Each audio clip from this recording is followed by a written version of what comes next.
Hello everyone, आप सभी लोगों का स्वागत है टीचिंग परीक्षा के आज के इस वीडियो में, जिसके अंदर में फ्रेंड्स बीपीएससी टीआरई 4.0 के लिए ज्योग्राफी के टॉप 50 क्वेश्चंस हम लोग यहां पर में करने वाले हैं। बीपीएससी पैटर्न पर आधारित ये क्वेश्चंस होंगे और आप लोगों को बता दूं फ्रेंड्स कि जिस तरह के क्वेश्चंस बीपीएससी आप लोगों से पूछता है, कई बार आपको कंफ्यूज करता है क्वेश्चंस के अंदर में मोर देन वन ऑफ दियो नन ऑफ दियो, इस तरीके के भी क्वेश्चंस आप लोगों से पूछे जाते हैं जहां पर में आपको अटेंशन रखने की जरूरत होती है। उस तरह के क्वेश्चंस भी हम लोग यहां पर में करने वाले हैं। तो चलिए जल्दी से हम लोग एक कदम आगे बढ़ते हैं। जितने भी बच्चे यहां पर में जुड़े हुए हैं, जल्दी जल्दी से सेशन को लाइक एंड शेयर जरूर कर देंगे फ्रेंड्स। देखिए एक बहुत ही सुंदर सा मोटिवेशनल कोड आप लोगों के लिए, study hard no matter if it seems impossible. हो सकता है आप लोगों में से कई सारे लोगों को लगता होगा कि सर टॉप 100 के अंदर में आ सकते हैं क्या, इम्पॉसिबल लगता है। मैं आप लोगों से बोल रहा हूं कि आप लोगों ने जो है फ्रेंड्स यहां पर में कितना भी यहां पर आपको इम्पॉसिबल लग रहा हो, कितना भी आपको समय लग रहा हो, कितना भी जो है आप लोगों को स्लीपलेस नाइट यहां पर में देनी पड़ रही हो, ठीक है, एक चीज याद रखनी है आप लोगों ने कि सक्सेस से ज्यादा बेहतर कोई भी चीज आप लोगों की जो है ना, सक्सेस से ज्यादा बेहतर फीलिंग नहीं होती है। और इस फीलिंग के लिए आप लोगों को मेहनत करनी होती है, इस दिन के लिए मेहनत करनी होती है। एग्री करते हो आप लोग? उस दिन जिस दिन आप लोगों का रिजल्ट आएगा उसके लिए मेहनत करनी है। चलिए, तो जितने लोग एग्री करते हैं हाथ ऊपर कर देंगे। सेशन को लाइक एंड शेयर कर दिया होगा आप लोगों ने, आई होप। जहां भी शेयर कर सकते हो, टेलीग्राम, फेसबुक, व्हाट्सएप, इंस्टाग्राम, जल्दी जल्दी से शेयर कर देंगे फ्रेंड्स। आज हमारा 6,500 बच्चों के लाइव का टारगेट है और जिन लोगों ने भी लाइक कर दिया है उन सभी लोगों का बहुत बहुत शुक्रिया। आप लोगों ने इस सेशन को एनर्जी दे दी है। जैसे मैं देख पा रहा हूं फ्रेंड्स, जैसे हमने सेशन स्टार्ट किया है, ठीक है, हमारे यहाँ पर में 2000 से ज्यादा बच्चों ने यहाँ पर में सेशन को लाइक कर दिया। बहुत बहुत शुक्रिया आप सभी लोगों का, ठीक है। नाउ फ्रेंड्स देखिए यहाँ पर में अगर हम लोग बात करेंगे पहले क्वेश्चन की, भारत का कुल क्षेत्रफल दुनिया के कुल भौगोलिक क्षेत्रफल का कितना प्रतिशत है? जल्दी जल्दी से करेंगे, आप लोगों को आंसर करना एकदम स्पीड में। चलिए बताइए, कमेंट में भी आंसर करते रहेंगे, पोल के अंदर में भी। बहुत बहुत शुक्रिया फ्रेंड्स, 2000 से ज्यादा आप लोगों ने यहाँ पर में सेशन को जो है लाइक्स कर दिए हैं, ठीक है। तो जितने भी बच्चे जिन्होंने लाइक कर दिए वो लोग हाथ भी ऊपर करते रहेंगे यहाँ पर में, ताकि मैं देख सकूं कि कौन लॉयल बच्चे हैं यहाँ पर। तो देखिए फ्रेंड्स, अगर भारत के क्षेत्रफल की बात करें हम लोग कितना है, तो आप लोगों के आंसर्स आ रहे हैं कंटिन्यूअसली, अलग अलग बच्चे अलग अलग आंसर कर रहे हैं। देखिए 1.8% पूरे दुनिया का, ठीक है, या फिर 2.7%, 2.8%, 3.2% कितना है? तो यहाँ पर में ना तो 1.8 है, ठीक है, ना ही यहाँ पर में 2.7 है, ना ही 2.8 है, ना ही 3.2 है। तो यहाँ पर में none of the above answer हो जाएगा, क्योंकि भारत जो है पूरे दुनिया का कितना 2.4% बनाता है। तो नन ऑफ द अबव ऐसे क्वेश्चंस पूछे जाते हैं एग्जाम के अंदर में जहां पर में पिन टू द पॉइंट आपको पता होना चाहिए। देखिए फ्रेंड्स, अगर मैं आप लोगों को बताऊं यहाँ पर में पूरे दुनिया में, ठीक है, जो पूरे दुनिया का लैंड मास है उसका भारत कितना परसेंट जो है वो कैरी करता है, ये क्वेश्चन आप लोगों से पूछा था। ये आपका एनसीईआरटी के अंदर में दिया हुआ है, इसी वजह से डायरेक्ट क्वेश्चन बन सकता है, ठीक है। एनसीईआरटी के अंदर में दिया हुआ है, तो एनसीईआरटी की ही ये फोटो मैंने आप लोगों के लिए लगाई भी है। एनसीईआरटी के अनुसार 2.4% है, ये याद रखना है आप सभी लोगों ने, पूरे दुनिया का इंपॉर्टेंट क्वेश्चन याद रहेगा आप सभी को, ठीक है। बता दीजिए जल्दी से, एनसीईआरटी का 9th स्टैंडर्ड की जो ज्योग्राफी की पुस्तक है उसका पहला ही चैप्टर है जिसके अंदर 2.4% दिया हुआ है स्पेसिफिकली। ओके, चलिए आगे बढ़ते हैं हम लोग यहाँ पर में फ्रेंड्स। कमेंट के अंदर में जल्दी से लिख देंगे ताकि आप लोगों को हमेशा के लिए याद हो जाए। अब मैं आप लोगों से एक सवाल पूछना चाहता हूँ, आप लोग मुझे बताइए कि पूरे भारत का, ठीक है, कितना परसेंट जो लैंड मास है वो बिहार के पास में है? ये क्वेश्चन एक्स्ट्रा में आप लोगों का बन सकता है, प्लीज इसको याद रखना है आप लोगों ने। पूरे भारत का कितना परसेंट लैंड मास बिहार के पास में है? चलिए आगे बढ़ते हैं हम लोग यहाँ पर में हमारे नेक्स्ट क्वेश्चन की तरफ में। अच्छा, दुनिया का कितनेवें नंबर का क्षेत्रफल है? ये भी आप लोगों से क्वेश्चन के अंदर में बन सकता है, ठीक है। 2.4% है और दुनिया का 7th लार्जेस्ट कंट्री है हमारा भारत, 7th लार्जेस्ट, ये भी याद रख लीजिएगा आप लोग, 7वें नंबर का सबसे बड़ा देश है, ठीक है। नेक्स्ट क्वेश्चन की तरफ में आगे बढ़ते हैं। देखिए यहाँ पर में फ्रेंड्स आप लोगों से क्वेश्चन पूछा गया, भारत की सबसे लंबी झील कौन सी है? देखिए यहाँ पर में पूछा है सबसे लंबी झील। अच्छा, उसका लेंथ भी आप लोग बता सकते हो कितना है, ठीक है, बता दीजिए जल्दी जल्दी से। बहुत बहुत शुक्रिया आप लोगों का फ्रेंड्स, कंटिन्यूअसली बच्चे सेशन को लाइक एंड शेयर भी करते जा रहे हैं और कमेंट के अंदर में आंसर्स आ रहे हैं बच्चों के, बहुत बहुत शुक्रिया। आज 6500 का टारगेट है, फिर नेक्स्ट आप लोग जो बोलोगे, ठीक है, वो वाला हम लोग यहाँ पर में सेशन लगाएंगे, ठीक है। तो जल्दी जल्दी से सेशन को शेयर कर देंगे हर एक बच्चा, और पूरा सेशन लाइव देखना है। आज की आपकी मेहनत का जो महोत्सव हम लोग लगा रहे हैं उसके अंदर में आज की टेस्ट भी होंगे आपकी। भारत की सबसे लंबी झील जो है फ्रेंड्स, ये याद रखना है आप लोगों ने, वेम्बनाड झील है। अब बताएंगे आप लोग की कौन से राज्य के अंदर में है वेम्बनाड झील, ये क्वेश्चन आप लोगों से बन सकता है। वेम्बनाड झील जो है फ्रेंड्स कौन से राज्य के अंदर में है? ये झील आप लोगों को मिलेंगी केरल के अंदर में, प्लीज याद रखिएगा आप लोग, वेम्बनाड झील मिलेंगी केरल के अंदर में, केरला में, ठीक है। अच्छा, कितनी इसकी लेंथ है ये भी पूछा जा सकता है आप लोगों से। तो 96.5 किलोमीटर लंबी है। आप सोचिए 96.5 किलोमीटर, 96.5 किलोमीटर तो लंबाई है इसकी अकेली वेम्बनाड झील की। तो 96.5 किलोमीटर, 96.5 किलोमीटर इसकी अकेली लंबाई है। इतनी लंबी झील है ये केरल के अंदर में। अच्छा, अगर आप लोगों से पूछूं मैं यहाँ पर में कि बाकी की झील कहाँ कहाँ पर में मौजूद है, पेंगोंग लेक कहाँ पर में मौजूद है, डायरेक्ट क्वेश्चन बन सकता है। मेरे साथ साथ में कमेंट के अंदर में आंसर करने के लिए तैयार हो आप लोग, ठीक है, लिखते जाना है आप लोगों ने, ठीक है। पेंगोंग लेक जो है लद्दाख के अंदर में है, लद्दाख में, ठीक है। पुलिकट झील की अगर मैं बात करूं फ्रेंड्स, तो ये 2 राज्यों के अंदर में फैला हुआ है, आंध्र प्रदेश और तमिलनाडु। आंध्र प्रदेश के अंदर में इसका 98% है, ठीक है, और तमिलनाडु के अंदर में इसका 2% है हिस्सा। और अगर मैं बात करूं कोलेरू झील की, तो ये आप लोगों को आंध्र प्रदेश के अंदर में मिलेगा आप लोगों को, कोलेरू झील, ठीक है, कोलेरू झील। तो ये भी याद रख लीजिएगा आप लोग, चारों के चारों आपको बता दिया मैंने कि कौन सी झील कहां पर में मौजूद है। ओके, चलिए आगे बढ़ते हैं हम लोग हमारे नेक्स्ट क्वेश्चन की तरफ में। नेक्स्ट पॉइंट हमारा जो है उसकी तरफ में आगे बढ़ेंगे। आपको बताना है फ्रेंड्स, ठीक है, highest waterfall of the world is, दुनिया का सबसे ऊंचा झरना कौन सा है? स्पीड में आंसर करेंगे आप सभी के सभी बच्चे, जल्दी जल्दी से। और जहां भी शेयर कर सकते हो जल्दी से शेयर कर देंगे, टेलीग्राम, फेसबुक, व्हाट्सएप, इंस्टाग्राम, सभी जगहों के ऊपर में जल्दी से, ताकि ऐसे ही बहुत सारे क्वेश्चंस आप लोगों को करवा सके हम लोग। चलिए बहुत बढ़िया। देखिए अगर मैं बात करूं फ्रेंड्स यहां पर मैं इस पर्टिकुलर क्वेश्चन की, the highest waterfall of the world is, ठीक है, नियाग्रा फॉल्स, ठीक है, Boyoma Falls, Angel Falls, Khone Falls, none of the above. तो अगर सबसे ऊंचा वाटरफॉल की बात करें, सबसे ऊंचा पूरे दुनिया का, एज पर एनसीईआरटी याद रखना है फ्रेंड्स आप लोगों ने, नियाग्रा फॉल्स जो है ये सबसे ऊंचा जो है जलप्रपात है, या फिर आप लोगों का जो है बोयोमा फॉल्स है, या एंजल फॉल्स है, या कोने फॉल्स है, आप लोगों से पूछा गया है। तो एनसीईआरटी के अनुसार जो है फ्रेंड्स एंजल फॉल्स है, ये कौन से महाद्वीप के अंदर में है ये आप लोगों को बताना है, कौन से कॉन्टिनेंट में है, कॉन्टिनेंट के अंदर में, ये भी आप लोग बता सकते हो मुझे, ठीक है। अच्छा, नियाग्रा फॉल्स कहां पर में मौजूद है, कोने फॉल्स और बोयोमा फॉल्स कहां पर में मौजूद है, ये बता सकते हो आप लोग, ठीक है। तो देखिए फ्रेंड्स अगर मैं बात करूं आप लोगों के एंजल फॉल्स की, तो एंजल फॉल्स आप लोगों का जो है फ्रेंड्स दुनिया का सबसे ऊंचा है, और ये साउथ अमेरिका के अंदर में मौजूद है, वेनेजुएला में, ठीक है, वेनेजुएला के अंदर में मौजूद है, ये याद रख लीजिएगा आप लोग, ठीक है, सबसे ऊंचा जलप्रपात। वही अगर मैं बात करूं फ्रेंड्स आप लोगों को नियाग्रा फॉल्स की, तो नियाग्रा फॉल्स यूएसए और कनाडा की बॉर्डर के ऊपर में मौजूद है, यूएसए और कनाडा की बॉर्डर पर, नॉर्थ अमेरिका में नियाग्रा फॉल्स, ठीक है। और विक्टोरिया फॉल जो है ये अफ्रीका की सबसे ऊंचा जो है वो वाटरफॉल है, जाम्बिया और जिम्बाब्वे की बॉर्डर के ऊपर में।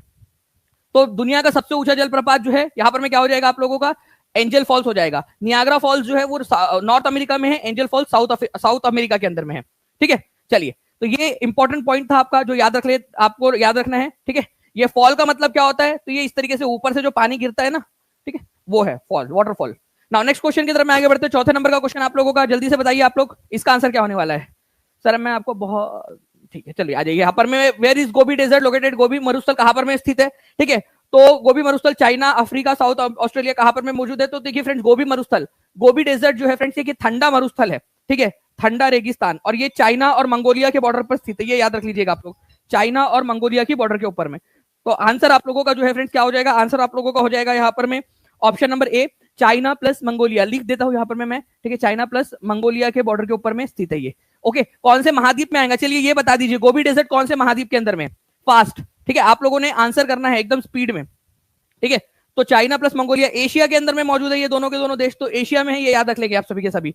तो देखिए फ्रेंड्स ये यहाँ पर में चाइना और मंगोलिया के बॉर्डर में यहाँ पर में गोबी मरुस्थल मिलेगा आपको, ये ठंडा रेगिस्तान है, ठीक है, ठंडा, ठीक है, रेगिस्तान, ठंडा रेगिस्तान, ये भी याद रख सकते हो आप लोग, ठंडा रेगिस्तान। चलिए आगे बढ़ते हैं हम लोग फ्रेंड्स यहाँ पर में हमारे नेक्स्ट पॉइंट की तरफ में, ठीक है। आप लोगों को इनमें से बताना निम्न में से कौन सा लौह का अयस्क है, ठीक है, लोहे का अयस्क है जिसमें से लोहा निकलता है, और ये आप लोगों के लिए इंपॉर्टेंट है, ठीक है, बताइए जल्दी से।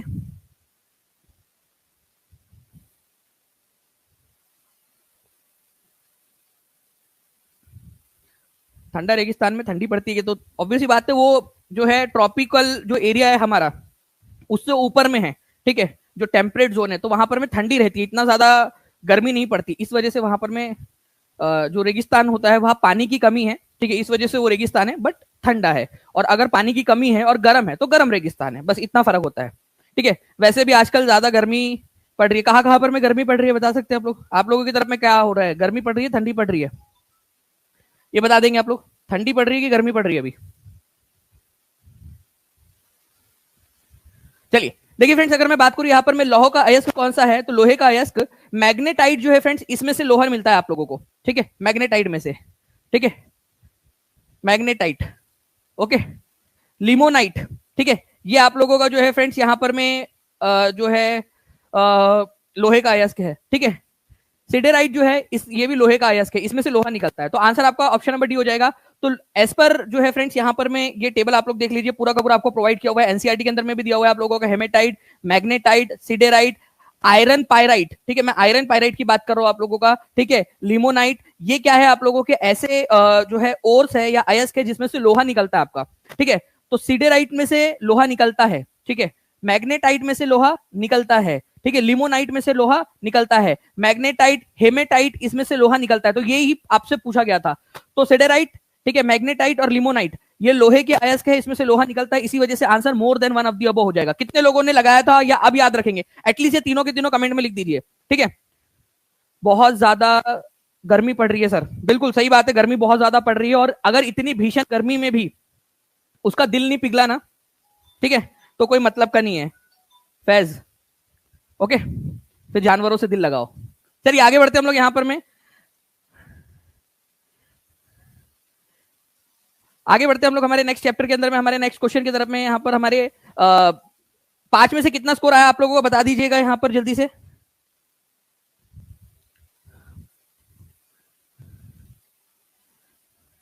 देखिए फ्रेंड्स, यहां पर मैं बोला गया है कि इंडिया के बारे में कौन सा वाला जो है पॉइंट सही है।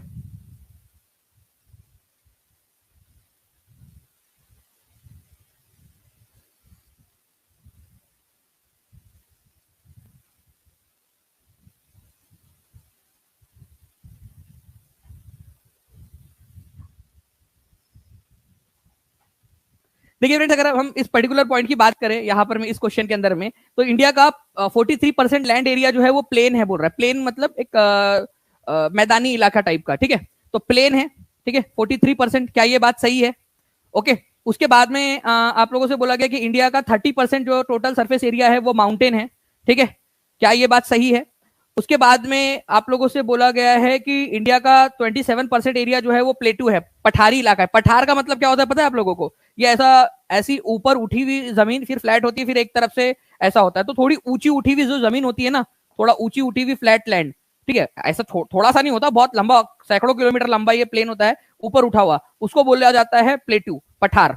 ओके, और आप लोगों को जो है फ्रेंड्स यहाँ पर मैं आंसर बताने से पहले मैं एनसीईआरटी की तरफ में लेकर चलता हूं, ध्यान से देखिए आप लोग यहाँ पर में। ओके, तो भारत में भूमि पर विभिन्न प्रकार की भू-आकृतियां पाई जाती है, ठीक है, जैसे पर्वत, पठार, मैदानी इलाके, द्वीप वगैरह। तो भारत का जो है कितना प्रतिशत, जल्दी से आप लोग आंसर करेंगे, ठीक है, भारत का कितना प्रतिशत मैदानी इलाका है? आप लोग आंसर करिए, कितना प्रतिशत जो है वो मैदानी इलाका है, ठीक है, प्लेन कितना प्रतिशत है, आप लोग बताएंगे जल्दी से। उसके बाद में जो है फ्रेंड्स आप लोगों को बताना है कि कितना प्रतिशत जो है वो पर्वतीय इलाका है। आपको यहां पर मैंने दिखा दिया, आप लोग आंसर करेंगे। और हर बच्चा, जो बच्चा बाद में देख रहा है, आप लोग रिवीजन करोगे इस लेक्चर का पूरा, ठीक है, पूरा सेशन को आप लोगों ने लाइव देखने के बाद में रिवाइज भी करना है। तो आप लोग जो है फ्रेंड्स क्या करेंगे, यहां पर में रिवाइज करते समय भी आप लोगों ने बार बार कमेंट के अंदर में लिखते जाना है, क्योंकि इसी से आप लोगों का मसल मेमोरी जो है वो इंक्रीज होगी आप लोगों की।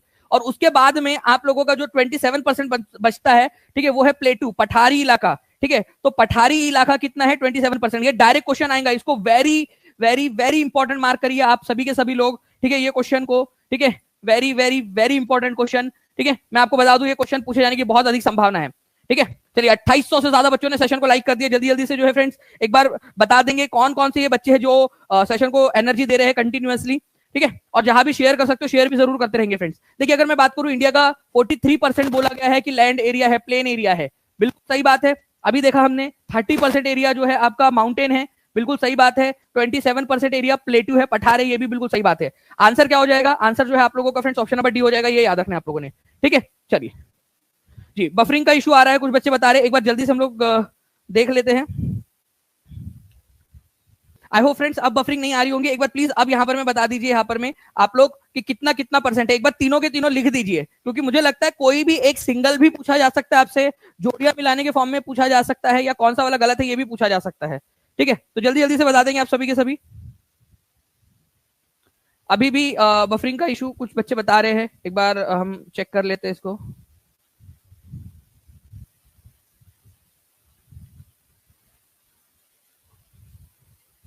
चलिए ओके, आई थिंक अब यहां पर में सही हो गया है। आगे बढ़ते हैं हम लोग यहाँ पर में फ्रेंड्स हमारे नेक्स्ट क्वेश्चन की तरफ में। आप लोगों को बताना है इस पर्टिकुलर क्वेश्चन का आंसर क्या होगा, ठीक है। अब सही हो गया है।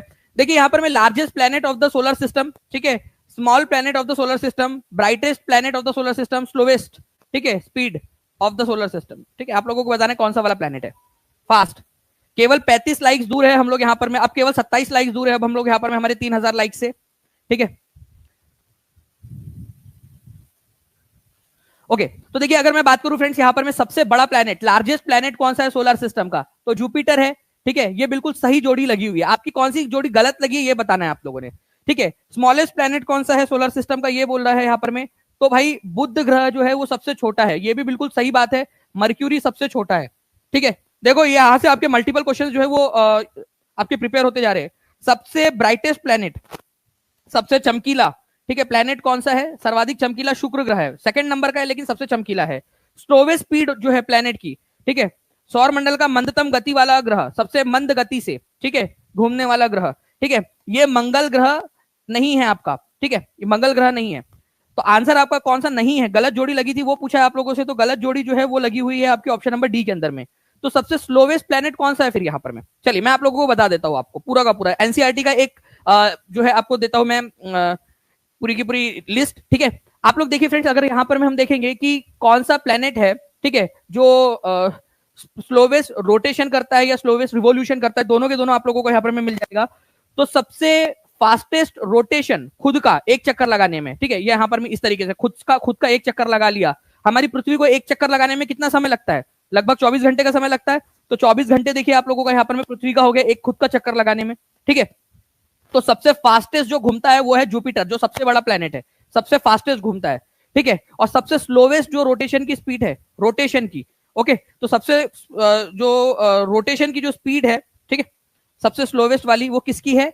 वीनस ग्रह की है, ठीक है। वीनस जो है उसका एक दिन एक साल से भी ज्यादा बड़ा है। आप यहां पर में देखिए उसका जो रिवोल्यूशन का जो पीरियड है, ठीक है, वो है 225 दिन का, ठीक है, मतलब सूरज के अराउंड 225 दिन में एक चक्कर लगा लेगा, एक साल कंप्लीट हो गया। लेकिन एक दिन कंप्लीट होने में 243 दिन लगते हैं उसको, 243 डेज। ये समझ में आएगा आप लोगों को, ठीक है। एक चीज ये ध्यान रखना था आप लोगों ने, ठीक है, कि भाई 243 डेज उसको क्या लगते हैं? रोटेशन के लिए लगते हैं, खुद का एक चक्कर, एक दिन 243 डेज का, और एक साल जो है, ठीक है, 225 डेज का। ये इंपॉर्टेंट पॉइंट है, प्लीज याद रखिएगा इसको, ओके। चलिए, तो प्लीज ये क्वेश्चन आप लोग यहां पर में देख लीजिएगा। Slowest planet speed of the solar system, ठीक है, मार्स की नहीं है, किसकी है? अगर रोटेशन की बात करें, ठीक है, रोटेशन की जो है रिवॉल्यूशन की बात करें, परिक्रमण की रिवॉल्यूशन की बात करें, तो सबसे छोटा हो जाएगा आपका वीनस, ठीक है, वीनस को ही आप लोग शुक्र ग्रह कहते हो, ठीक है, शुक्र ग्रह। और अगर रोटेशन की बात करें कि सबसे स्लो कौन घूमता है, सबसे ज्यादा समय कौन लगाता है रोटेशन में, सूरज का एक चक्कर लगाने में, तो वो नेपच्यून लगाता है फ्रेंड्स, ठीक है, नेपच्यून। आप लोगों को बता दूं कि नेपच्यून जो है 165 साल का समय लेता है सूरज का एक चक्कर जो है कंप्लीट करने के लिए, ठीक है, सूरज का, ठीक है, एक चक्कर, एक रिवॉल्यूशन कंप्लीट करने के लिए, रोटेशन रिवॉल्यूशन कंप्लीट करने के लिए, सूरज का एक रिवॉल्यूशन कंप्लीट करने के लिए, ठीक है, नेपच्यून, ठीक है, 165 साल का समय लेता है, ओके। तो अगर आप लोगों से बोल दिया जाए कि रोटेशन जो है वो किसका सबसे जो है स्लोवेस्ट है,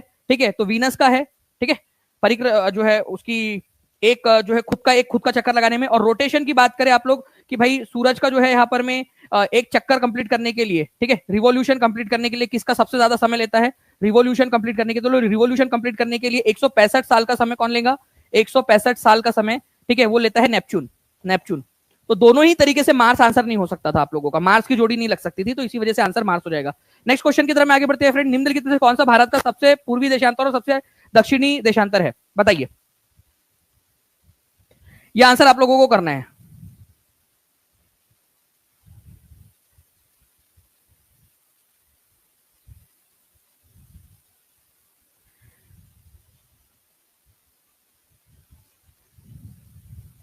देखिए, अगर हम लोग बात करेंगे फिर निम्नलिखित में से कौन सा भारत का सबसे पूर्वी देशांतर है और सबसे दक्षिणी अक्षांश? अगर मैं बात करूं फ्रेंड्स इस तरीके से, ये अगर हमारा भारत है, ठीक है, तो आप लोगों ने ये याद रखना है कि ये जो खड़ी रेखाएं होती है ना, ठीक है, इनको बोला जाता है देशांतर। तो आप लोगों से क्या बोला है कि सबसे पूर्वी देशांतर, पूर्वी लॉन्जिट्यूड, ये आपको बताना था ये वाला कौन सा है। और जो आड़ी रेखाएं होती है ना, उनको बोला जाता है अक्षांश, ठीक है, ये आड़ी रेखाएं जो होती है अक्षांश, ठीक है। तो आपसे सदर्न मोस्ट लैटिट्यूड बोला है, मतलब ये वाला पूछा है आप लोगों से। आपको चारों कोऑर्डिनेट्स पता होने चाहिए भारत के, चारों के चारों। चलिए मैं आप लोगों को चारों याद बताता हूं। अगर मैं बात करूं फ्रेंड्स हमारे भारत की कि हमारा भारत स्टार्ट कहां से होता है लॉन्जिट्यूड के मामले में, देशांतर के मामले में, ठीक है, तो ये 0 डिग्री वाला जो देशांतर है लंदन से जाता है, वहां से अगर हम लोग गिनना स्टार्ट करें तो भारत जो है कहां से स्टार्ट होता है? भारत स्टार्ट होता है 68.68 ईस्ट से, ठीक है, क्योंकि ये ईस्ट साइड में है, इसके पूरब में है, इस वजह से। और कहां पर में खत्म होता है? तो 97 डिग्री 25 मिनट ईस्ट पर। क्या ये दोनों चीज आपको याद हुई? जल्दी से बताइए। देशांतर, देशांतर भारत का कहां से स्टार्ट होगा? ठीक है, 68 डिग्री 7 मिनट ईस्ट से। और कहां पर में खत्म होगा? 97 डिग्री 25 मिनट ईस्ट पर। ये लिखो जल्दी से कमेंट के अंदर में आप लोग, एकदम फास्ट, ठीक है, कमेंट के अंदर में लिखना है आप लोगों ने स्पीड में। ईस्ट, ठीक है, में मतलब स्टार्ट वेस्टर्न साइड के अंदर में भी ईस्ट क्यों है, ये क्वेश्चन बच्चों में आ सकता है। तो आपको बता दूं हम लोग जो है वो पूर्वी गोलार्ध में, इस वजह से दोनों हमारे ईस्ट के अंदर में आते हैं। ठीक है, तो वेस्टर्न साइड भारत का 86 डिग्री 7 मिनट ईस्ट से स्टार्ट होके, ठीक है, 97 डिग्री 25 मिनट ईस्ट के ऊपर खत्म होता है। वही अगर मैं बात करूं फ्रेंड्स हमारे भारत का, ठीक है, जो अक्षांश है, ठीक है, लैटिट्यूड जिसको बोला जाता है, वो लैटिट्यूड कहां से स्टार्ट हो रहा है। तो अगर हम देखेंगे तो हमारा भारत जो है वो इक्वेटर या भूमध्य रेखा के उत्तर में है, तो यहां से स्टार्ट हो रहा है भारत। तो 8 डिग्री 4 मिनट नॉर्थ, क्योंकि उत्तरी गोलार्ध में ना, तो पूरा उत्तर में है ये आपका। तो 8 डिग्री 4 मिनट नॉर्थ से स्टार्ट होकर, ठीक है, कहां पर में खत्म हो रहा है, 37 डिग्री 6 मिनट नॉर्थ के ऊपर में। ओके, तो ये भी लिख दीजिए आप लोग, दोनों के दोनों पॉइंट। अगर दोनों पॉइंट आप लोगों ने लिख दिए हैं तो अब आप लोग आंसर इसका लगा सकते हो। बताइए इसका आंसर क्या होगा, कोशिश तो करो, कम से कम कोशिश करो, कम से कम कोशिश करो, जल्दी से।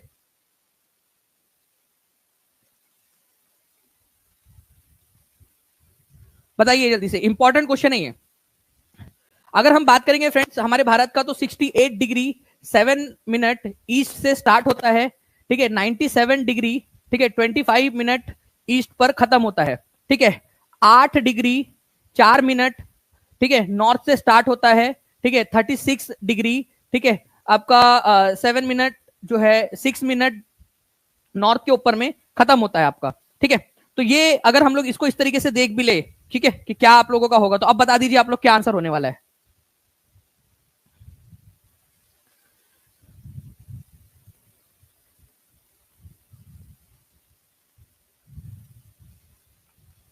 जो पूछा है उसके अनुसार आंसर लगा देंगे आप लोग, ठीक है जी। तो यहां पर मैं जो है फ्रेंड्स आपका ये पूछा था और ये वाला पूछा था, ठीक है, तो पहले पूछा था ईस्ट वाला, तो आप लोग लगा देंगे 97.25 और 8 डिग्री 4 मिनट नॉर्थ वाला, तो आंसर बी हो जाएगा इसका। कितने लोगों ने बी आंसर लगा दिया, अब थोड़ा सा समझ में आ गया है, याद हो गया है कम से कम, कितने लोगों को समझ में आ गया। देखिए ये एक आपकी परीक्षा का समय है, ये आप लोगों का एक ऐसा समय है जहां पर मैं आप लोगों को ये पता चल रहा है कि आप लोग कितने पानी में है। ठीक है, चलिए आगे बढ़ते हैं हम लोग फ्रेंड्स, यहां पर मैं नेक्स्ट क्वेश्चन की तरफ में हमारे।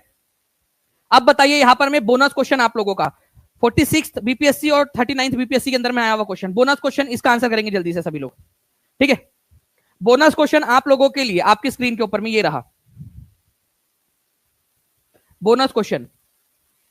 देखते हैं कितने बच्चे इसका आंसर लगा पाते हैं कमेंट के अंदर में। आप लोगों ने लगाना है कमेंट में, एकदम स्पीड में, गोली की रफ्तार से आंसर लगाइए आप लोग। ठीक है, 46वीं बीपीएससी और 39वीं बीपीएससी के अंदर में आ चुका है ये क्वेश्चन। ओके, तो ये क्वेश्चन का आंसर हर कोई बच्चा कमेंट के अंदर में लगाएगा। क्या आंसर होने वाला है, देखते कितने लोग जो है यहाँ पर में आंसर लगा रहे हैं, अलग अलग आंसर बच्चों के आ रहे हैं। ठीक है, तो अब भारत की लोकेशन आपको बतानी थी, तो भारत की लोकेशन जो है फ्रेंड्स आप लोगों ने याद रखना है, कहां से स्टार्ट हो रही है, 68 डिग्री से स्टार्ट हो रही है, ठीक है, और 68 डिग्री 7 मिनट से स्टार्ट हो रही है, 97 डिग्री 25 मिनट ईस्ट के ऊपर में खत्म हो रही है।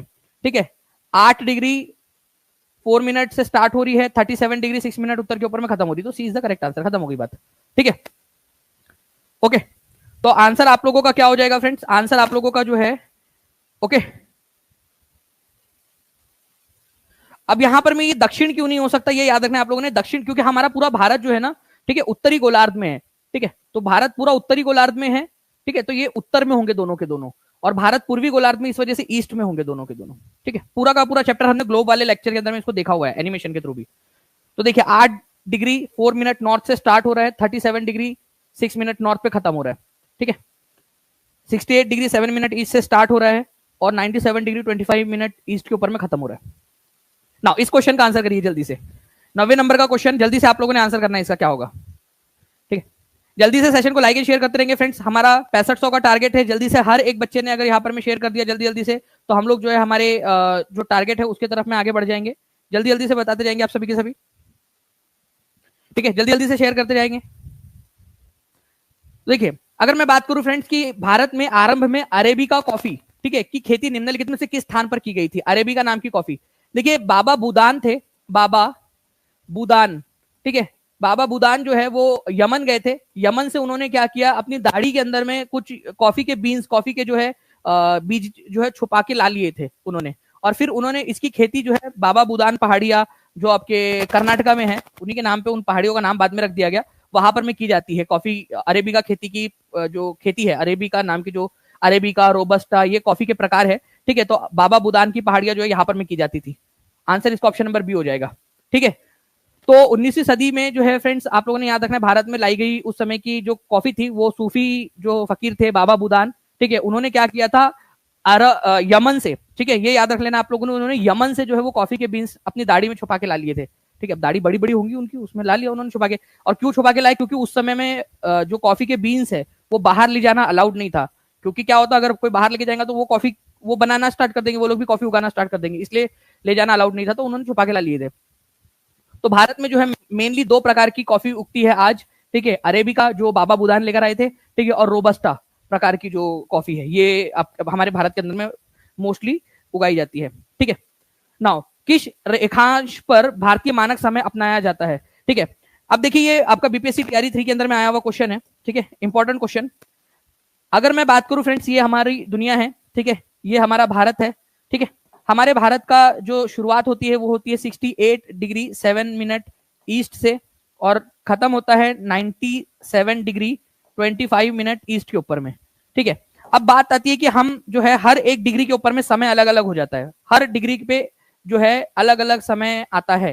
ठीक है, तो अब बताइए कि हम कौन सा समय अपनाएं, क्योंकि यहां पर में अलग समय हो रहा होगा एक्चुअल में, यहां अलग समय हो रहा होगा हर इस पे। अगर हमें एक जैसा समय रखना है पूरे देश में, तो हमने क्या किया, एक मिडल रास्ता निकाला, बीच का रास्ता। ये जो लाइन है, ठीक है, हमारी 82 डिग्री, ठीक है, 82.5 डिग्री बोल सकते हैं इसको, क्योंकि एक डिग्री का मतलब होता है फ्रेंड्स 60 मिनट। ठीक है, 60 मिनट, ये डिग्री वाला मिनट की बात करो मैं, एंगुलर डिस्टेंस वाली। तो इसी को हम 82 डिग्री, ठीक है, आधा डिग्री का मतलब कितना हो जाएगा फिर, आधा डिग्री का मतलब, ठीक है, 30 मिनट हो जाएगा। तो हम ये 0.5 डिग्री जो है इसी को, ठीक है, 30 मिनट भी लिख सकते हैं, 30 मिनट। तो 82 डिग्री 30 मिनट बोलो या 82.5 डिग्री बोलो, एक ही बात है। ओके, तो ये जो है हमारा, क्योंकि ये पूरा ईस्ट में है, तो ईस्ट ईस्ट ये जो है इसको हम लोगों ने हमारा मानक समय माना है। ओके, एक ही मानक समय है हमारे भारत का, तो उपयुक्त में से एक से अधिक होने का तो सवाल ही पैदा नहीं होता। तो B is the correct answer. ठीक है, 82.5 डिग्री ईस्ट। कितने लोगों को याद हो गया, हाथ ऊपर करके बता देंगे जल्दी जल्दी से। और आप लोग जो है फ्रेंड्स और कौन कौन सी चीजें पढ़ना चाहते हो ये बताएंगे। और आप लोगों को बता दूं, मेरे पास में एक इंपॉर्टेंट जो है आप लोगों के लिए एक खबर आई है। ठीक है, हम लोग उसको इन डिटेल और जो है उसके अंदर में जा रहे हैं। ठीक है, मैं टीम से रिक्वेस्ट करूंगा कि उसका थंबनेल अगर आप दिखा सको स्क्रीन के ऊपर में तो भी दिखा दीजिए उसको। ठीक है, और 7 बजे जो है फ्रेंड्स उसको हम लोग उसका खुलासा करने वाले हैं आप लोगों के सामने में। ठीक है, इंपॉर्टेंट खबर है। ठीक है, और आप लोगों के ऊपर में उसका प्रभाव बहुत ज्यादा होगा उसका। ठीक है, चलिए आगे बढ़ते हैं हम लोग फ्रेंड्स। ठीक है, कितने राज्यों से होकर जाती है ये प्राइम हमारे भारत की इंडियन स्टैंडर्ड मेरिडियन। तो देखिए हमारे भारत में जो 82.5 डिग्री ईस्ट बोलो या 82 डिग्री, ठीक है, 30 मिनट बोलो या 82.5 डिग्री बोलो, एक ही बात है ये। ठीक है, 82.5 डिग्री भी बोल सकते हो आप, क्योंकि ये 30 मिनट का मतलब भी 0.5 डिग्री हो गया। ओके, तो कितने राज्यों से होकर जाती है ये कमेंट करके बताएंगे आप लोग जल्दी से। देखिए फ्रेंड्स, उत्तर प्रदेश, ठीक है, मध्य प्रदेश, छत्तीसगढ़, उड़ीसा, आंध्र प्रदेश। ठीक है, तो यूपी से जाती है, ठीक है, एमपी से जाती है, ठीक है, छत्तीसगढ़ से जाती है। ओके, ये याद रखना आप लोगों ने, उड़ीसा से जाती है और आंध्र प्रदेश से जाती है। तो कितने राज्य हो गए टोटल, आप बताइए कितने राज्यों से होकर गुजरती है ये भारत के अंदर में 82.5 डिग्री ईस्ट वाली लाइन, जहां से हमारा समय डिसाइड होता है। तो फ्रेंड्स आप लोगों का जो है बीपीएससी का नोटिफिकेशन जो है उससे रिलेटेड एक खबर, एस्टेट जो है ऑनलाइन ऑफलाइन और जो है अपीयरिंग वालों को, ये बड़ी खबर है। इसके अंदर में बहुत सारी और भी चीजें हैं। ठीक है, पूरा कैलकुलेशन है ये, आज आपको 7 बजे मैं पूरा का पूरा जो है फ्रेंड्स तथ्यों के साथ में बताने वाला हूँ। कुछ और भी जानकारियां है, ठीक है, और 7 बजे जो है एग्जैक्ट हम लोग इसके ऊपर में, ठीक है, करने वाले इसको। चलिए चलिए, नाउ फ्रेंड्स निम्नलिखित में से कौन सा कथन सही है ये बताइए आप लोग। ओके, निम्नलिखित में से कौन सा कथन सही है ये बताना है आप लोगों ने। बताइए 10 में से 10 कितने लोगों के सही हुए ये भी बता सकते हो आप लोग अभी। 10 में से 10 कितने लोगों के आए हैं, 10 में से 9 कितने लोगों के आए हैं, 10 में से 8 कितने लोगों के आए हैं। ठीक है, कमेंट के अंदर में बताते जाएंगे आप लोग। देखिए अगर which of the following is the correct statement ये बोला जा रहा है, ठीक है, तो the land area of India is 3.2 million square kilometre. ठीक है, 3.28 मिलियन स्क्वायर किलोमीटर का भारत का एरिया है। ठीक है, ये बिल्कुल सही बात है। भारत की स्थलीय सीमा अलग अलग 7 देशों के साथ में हमारे भारत की स्थलीय सीमा लगती है, तो 15,200 किलोमीटर की ये स्थलीय सीमा हमारी बनती है, ये भी बिल्कुल सही बात है। जब ये 2 पॉइंट सही हो गए तो उपयुक्त में से एक से अधिक आंसर हो जाएगा। सी जो है वो गलत है। क्यों गलत है ये आप लोग मेरे को कमेंट करके बताएंगे। ठीक है, सी गलत क्यों है? कमेंट करके बताइए। भारत का मानक समय जो है वो कहां से डिसाइड होता है, क्यों गलत है वो आप लोग बता दीजिएगा जल्दी जल्दी से। ओके, भारत की भूमि का क्षेत्रफल कितना मिलियन किलोमीटर, मतलब अगर हम लोग पूरे भारत को गिनेंगे, पूरे जो है हमारे आइलैंड्स वगैरह उनको मिला के, तो स्क्वायर किलोमीटर में कितना एरिया हो जाएगा हमारे पूरे भारत का? तो 3.28 मिलियन। मिलियन का मतलब होता है फ्रेंड्स, 1 मिलियन मतलब 10 लाख होता है। ठीक है, तो 32,80,000 से ज्यादा, ठीक है, वर्ग किलोमीटर है भारत का एरिया। ठीक है, चलिए, तो ये आप लोग इसको ध्यान रखिएगा। भारत का जो मानक याम्योत्तर है या भारत का जो मानक समय है वो डिसाइड होता है, ठीक है, 82 डिग्री, ठीक है, 30 मिनट ईस्ट से। इसी को आप 82.5 डिग्री भी बोलते हो। ये पॉइंट लगेगा तो फिर 5 लगेगा, अदरवाइज 82 डिग्री लग गया तो ये 0.5 की जगह पे 30 मिनट लिखना पड़ेगा आपको। ठीक है, तो ये याद रखना था आप लोगों ने। यहां पर मैं 45 दिया हुआ था 30 की जगह पे, इसी वजह से वो आपका गलत था पॉइंट। ठीक है, चलिए, तो भारत देखिए एनसीईआरटी में दिया हुआ है, इंडिया का जो एरिया है अबाउट 3.28 मिलियन स्क्वायर किलोमीटर का है। ठीक है, अगर हम लोग बात करेंगे फ्रेंड्स भारत की लंबाई की, भारत का जो है यहाँ पर में ऊपर में कश्मीर से कन्याकुमारी तक का जो एरिया है वो करीब 3200 किलोमीटर का है। 3200 किलोमीटर का डिस्टेंस यहां से यहां तक चलोगे तो। और वही अगर मैं बात करूं फ्रेंड्स, यहाँ हमारा जो है अरुणाचल प्रदेश कच्छ से पूरा होते हुए, यहाँ पर में अरुणाचल प्रदेश से होते हुए कच्छ तक, गुजरात तक, ठीक है, तो ये 2900 किलोमीटर का है। ठीक है, इसकी चौड़ाई। ओके, चौड़ाई जो है फ्रेंड्स 2900 किलोमीटर है और लंबाई 3200 किलोमीटर, ये भी याद रख लीजिएगा आप लोग। ठीक है, नाउ नाउ फ्रेंड्स, हमारा भारत का मानक याम्योत्तर कौन कौन से राज्यों से होकर जाता है, कितने राज्य, ये भी बता देंगे। और जितने भी बच्चे जो टीचिंग परीक्षा के साथ में जुड़ना चाहते हैं, ठीक है, वो सभी के सभी सफलता 65 इस कूपन कोड का इस्तेमाल करके जो है फ्रेंड्स आज के आज जुड़ सकते हैं, ताकि सारी चीजें आप लोगों को मिल सके। ओके, चलिए नेक्स्ट क्वेश्चन की तरफ में हम लोग आगे बढ़ते हैं। आपको बताना है, out of the following which one is named as national waterway number 1। Bharat के अंदर में जो राष्ट्रीय जल मार्ग है, राष्ट्रीय जल मार्ग 1 के नाम से किसको जो है यहां पर में लगाया गया? राष्ट्रीय जल मार्ग 1, बताइए जल्दी जल्दी से आंसर। राष्ट्रीय जल मार्ग 1,